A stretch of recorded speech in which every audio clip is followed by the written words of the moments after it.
friend of Poland for many different reasons, also family ties, and tell our friend to think kindly of Poland, fondly of Poland. Dear Kyriakos, I'm really happy that yesterday during our meeting with the head of the European Council and with prime ministers, we were able to talk about the nearest future of Europe.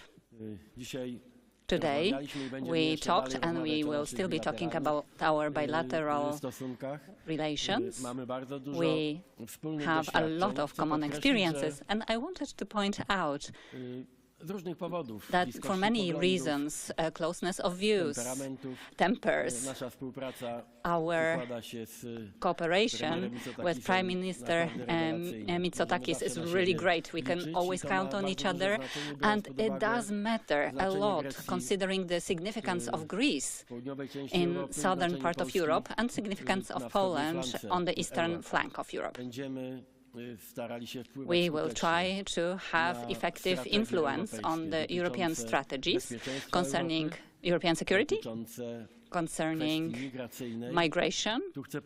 And here I wanted to point out that we talked about that for a longer time today, that we will be exchanging our experiences, both practical experiences when it comes to effective protection of border from illegal migration. Both countries have a serious reason to deal with illegal migration, and the problems are different because of the geography and neighbors, but we have a similar point of view with Prime Minister Mitsotakis and with the Greek state, and this boils down to a single sentence: Europe and member states have to efficiently protect their territories, and they have to efficiently control their borders, making sure that migration policy is not chaotic and lack of control. So thank you so much, dear Kyriakos, for your readiness to full exchange of mutual experiences so that Europe feels safer, both from the southern as well as from the eastern border. We have very similar positions, although very different traditions and different historical focus. But Greece and Poland consequently supports Ukraine ever since Russia invaded Ukraine. And I do appreciate very much, with all the historical and cultural differences, the fact that we find common language when it comes to European policy towards Ukraine. I am convinced that thanks to also our cooperation, the European policy in this regard will be very consequent. And we will also cooperate, and we've started that many years ago, on the development of the new political structures after the elections. And so far our cooperation has brought really good outcomes, and I am convinced that it is thanks to the fact that we are truly a well-cooperating duo. It will be easier for us after the elections to the European Parliament to quickly develop the new, construct the new structures. We have common views in this regard, so for sure we are going to be helpful during this process. Once again, it was very nice to hear those warm or hot words on the part of the Prime Minister when it comes to the help for our firemen in Greece, and we will be working on it, among others, during the discussion. And after the meeting with you, we will have Minister of Interior involved in our working lunch, and we will be talking about the details on how we will be able to help Greece in the situation in which it sometimes is. I'm talking about fires during the summer period. So once again, thank you so much, dear Kyriakos. Our cooperation gives me more belief in the word security in Europe, that this is not going to be just a slogan, that this pragmatic, rational, non-ideological approach to issues related to security in the broad sense. This is something that guarantees Europe that we will be more efficient, more effective. And I am counting very much on this cooperation, whether in 3Cs format or bilateral format. For sure, we will always find a way not only to agree on the position, but also to cooperate. Thank you very much for your visit, dear friend. Well, dear Donald, thank you first of all for your kind words. Thank you for the very warm welcome to Warsaw. I have strong political but also personal reasons to be very happy every time I visit Poland. Let me start with a second. As you know, my wife is half Polish, so I always get a feeling that coming to Poland is almost a sense of coming to a country. I also have very strong family ties, but also on the political front, it's been many years since a Greek Prime Minister has visited Poland, and I'm very happy that we had an opportunity to discuss today, to take stock of our bilateral relationship, but also to address the common European challenges that we are facing. Of course, we pay particular emphasis to Ukraine. We're now in the third year of this unprovoked and illegal war of aggression by Russia against Ukraine, the impact of which is, of course, strongly felt here in Poland as a neighboring country. And I had an opportunity to restate to Prime Minister Tusk, but also to President Zelensky, who I saw yesterday in Vilnius at the 3Cs summit, our steadfast commitment to continue to support Ukraine, to provide political, financial, but also military assistance for as long as it takes. We also had an opportunity to address the common challenges regarding illegal migration. And we may be at different parts of the continent facing different challenges when it comes to our specific geography. But I think we share a common premise, as it was articulated by Donald. We need to defend our borders. Our borders are not just the borders of our countries, they're also the borders of the European Union. And I think it is important that we have made progress over the past years at the European Council in recognizing the importance of the external dimension of migration. It is up to us as sovereign states to decide who enters our territory. It is not up to the smugglers to do so. And of course, there will be significant cooperation between our two countries in sharing experiences regarding how we manage this extremely complicated problem. We also discussed common European challenges, and thank you for hosting what was a very interesting dinner discussion we had yesterday with some of our colleagues at the European Council in light of the new strategic agenda, which will be finalized over the next months. I think we both agree that defense and security needs to be very high up on our agenda. We have something in common in Poland. We have many things in common, but one thing we have in common is that we both spend significantly more than 2% of our GDP on defense. And we feel that we have to be at the forefront of more common European defense initiatives. And if that would also involve some sort of common borrowing in order to fund these common defense initiatives that will strengthen the security of European citizens, this is also something that will need to be discussed after the next European elections. And of course, speaking of European elections, we are also two leaders who share the same political family, the EPP. We very much believe that we need to be at the forefront of the important initiatives that Europe needs to undertake in the next electoral cycle, whether it is related to defense and security, whether it is related to competitiveness, to job creation, whether it is related to agriculture, where I think we also both feel that the green transition, which is absolutely necessary, needs to happen at a pace that is not detrimental to our farmers. We need to give them the tools to adjust, and they should not feel threatened by this transition. And if changes need to be made in the common agricultural policy, I think we will agree and we will lead these initiatives after the next European elections.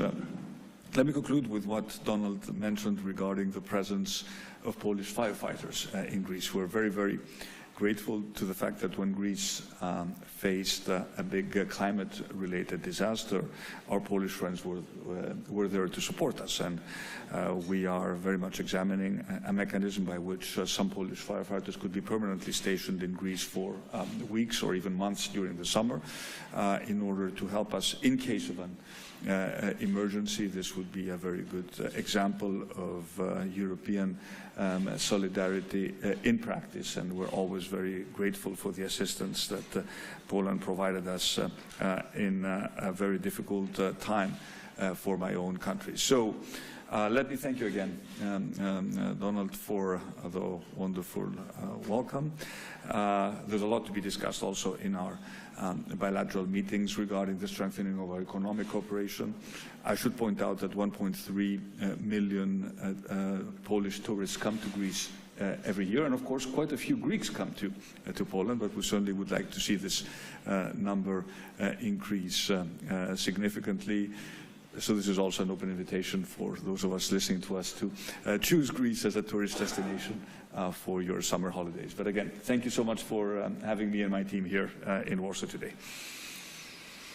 Thank you. Dziękuję bardzo. Mamy czas na Thank you very dwa much. We pytania. have time. Zapraszam. Thank you very much. We have time for two questions. Hello, Karolina Mózgowiec, Polish Press Agency. In the course of the working meetings, for example, yesterday, did you discuss subsequent sanctions for Russia, the need of implementing such sanctions and reinforcing the existing sanctions? And what about the announced limitations in trade in corn with Russia and Ukraine in grain? Could Poland implement such embargo on a national level?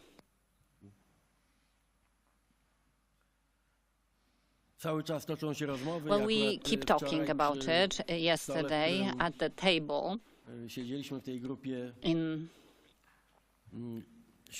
the group of 7 leaders, we agreed, in fact, on the fact that we should take some serious efforts to use the frozen Russian assets, not only the so-called windfall profits, so not only interest rates, but in fact the core capital that is at the disposal of the Western states, Russian capital. We're talking here about some 250, 300 billion euros. 380 actually on a global scale. So more and more European Union citizens, taxpayers, and we talked about it yesterday during the discussion. So the taxpayers are asking, why should we cover the costs of the Russian aggression if there's Russian money at the disposal? It is the Russian money that we should use to recover Ukraine, rebuild Ukraine, and support Ukraine in its defensive. So it seems that we are step by step getting closer to the decisions that should, to a larger extent or even totally, make it possible using Russian funds frozen in the banks, European banks, the United States banks, in Japan. So it would be just and very effective indeed. It would be fair. So there's another topic which I am going to talk about on Monday with Prime Minister of Denmark, who is going to visit us in Warsaw, the topic of shadow fleet. The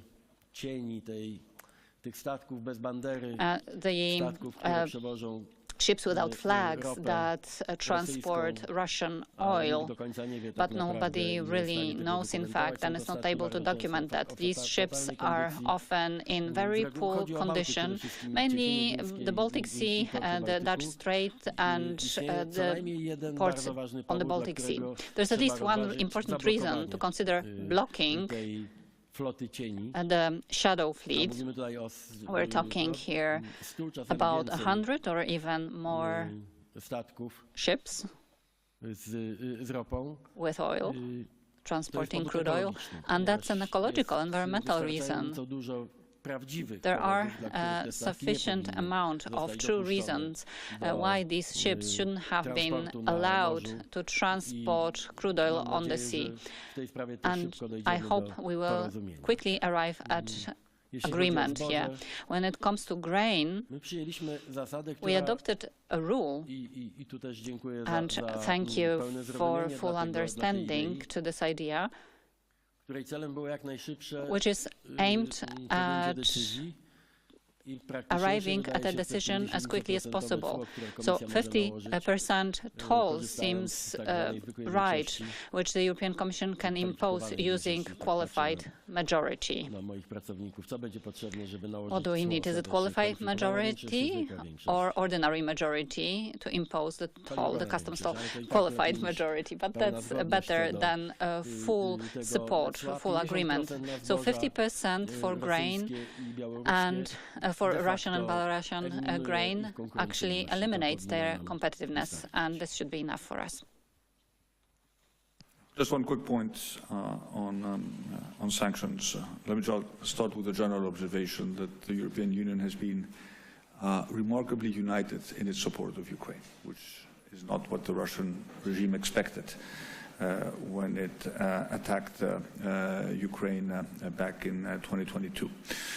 In terms of providing financial assistance, we were at the European Council together and finally managed to unblock 50 billion of additional European funding for Ukraine for the next 4 years. In terms of providing military assistance, both at the bilateral level but also using European instruments, but also in terms of implementing a series of packages of sanctions, which of course need to be properly monitored, and we need to pay particular attention to those countries that currently help Russia by circumventing sanctions and making the life of the Russian regime and the Russian economy easier. When it comes to frozen assets, in principle, we are supportive of the idea of using either the interest or even the capital of frozen assets to finance initiatives that we take in Ukraine. We just need to be certain that whatever we do is legally airtight and is not open to any legal challenges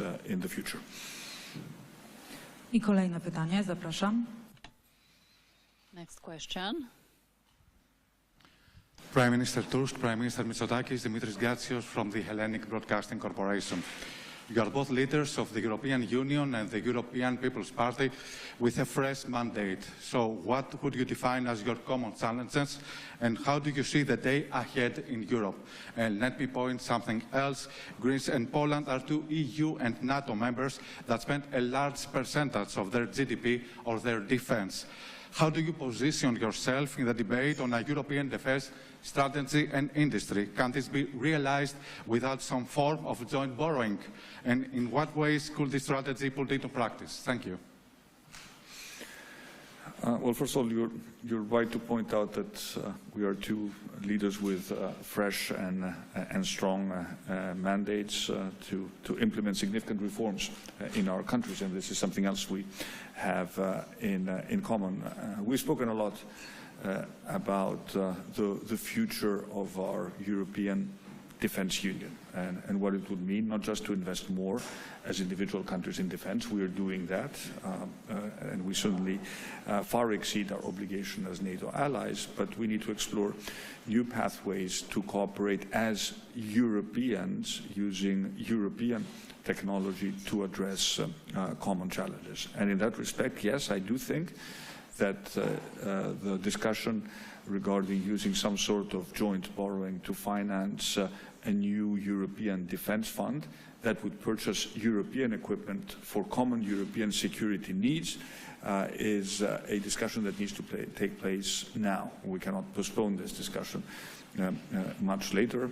We have common challenges, such as missile defense, for example, which affect all European countries. And I do believe that if we were to create such a fund using common borrowing, we need some flagship projects in order to highlight the fact that these initiatives offer security to all European citizens against any possible threat. We live in a completely different geopolitical landscape.